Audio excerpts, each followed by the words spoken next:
Prestige. Yeah, this is a very prestigious video. So this video is going to be about brake squeal. Okay, typically with brake squeal, there's lots of videos out there about this. What you want to get rid of it is to make sure that the pads are clean. Okay, you clean them off, rubbing alcohol, isopropyl alcohol, and then you wipe down your rim. One thing you can do, and I would advise caution with this one because you can overdo it, but take a fine grit sandpaper and lightly sand the rim of the wheel in extreme cases if there's a nick or something else that could possibly be causing noise. But squealing is just vibration. That's really what we're trying to do here, is get rid of vibration. So the main way that you do that on a set of factory brakes, okay, factory unmodified brakes. The engineers at the bike company have already taken care of making sure all your angles and everything like that is correct. Then what you want to do is you want to toe in the pad, okay? I'm not really going to go over that. There's lots of other videos on that, but you just want to make sure that the part of the pad that touches the rim of the wheel first is right here at the end, right? So you want to make sure that it's not hitting flat. You want to make sure it's hitting like that, if that makes sense. Okay, briefly went over that one. So more advanced cases of brake squeal. So let's talk about that. There's all different kinds of brakes. I am certainly not an expert on this subject, but it took me forever to figure this one out, and I found it incredibly irritating. My green Stumpjumper, let's go waltz over there for a second. This bad boy right here, I could not get the front brakes not to squeal. Couldn't do it. Now, there's something I want you to see here. I have a fender, okay, and I've got a front rack, and you see that there? So, now notice that I changed the front brake. This is an Avid brake now, and you can actually see, if I squeeze it, let's see if that's the right one. Yeah, so the way I have this set up, that black part in the front touches the rim before the orange part does. So if you look, you can actually see it's a little bit gapped back here. And then you squeeze it down real hard and it contacts. So that toe in helps prevent squeal, and the clean rim also helps prevent squeal. Now, notice with this particular brake, notice how far that arm comes out. It's coming way out here. It's not quite 90. It's just up here, right? Okay, and look at how long the cable is. And the splitter for the cable is right here. That's a lot of wire, okay? That is what eliminated my squeal. So my original brakes are over on the table. We're gonna take a look at those. But my original brakes, I needed this splitter to be as low as possible in order to eliminate squeal. And because I have this here and this here, I could not get it low enough to eliminate squeal. So for the style of brake that was up here, ideally you wouldn't have this stuff, and you'd get that thing down there real close to the tire.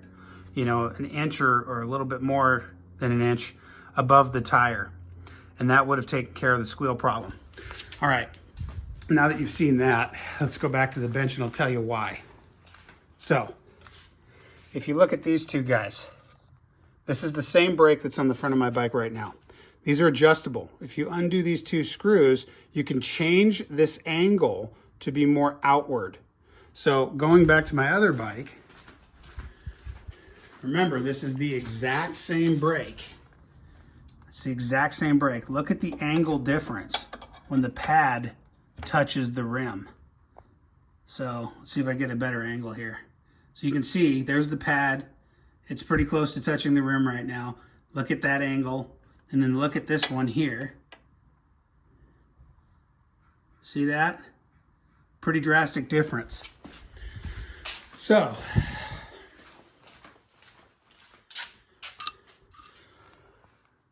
this is the original front brake. This is how this Shorty Ultimate is currently set up. Look at that. They're about the same.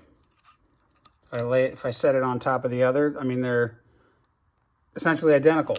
So with this style, when you have the arm coming way up like that, you have to get your splitter down real low, close to the tire, okay? I'm just thinking about what to say next. So that's how this was set up. all right? And with the fenders and everything, it just wasn't possible on that bike. And no matter what I did, I would never get the squeal out of it. Now, so I took the other set of these guys and moved the arm so it's coming out. So the goal really is to get the wire connected to the brake at a 90-degree angle like this. Okay, so now if your arm changes position, now you're more upright. So when the arm, this arm here, when it comes out this way, what you need to do is move your splitter up to achieve that 90-degree angle. Whereas on this one, you can see to get that 90-degree angle, you need this to come down. I hope that makes sense. With one hand, no real good filming equipment and everything kind of put together, that's sort of the best I could come up with on short notice. But if you have stubborn cantilever rim brakes,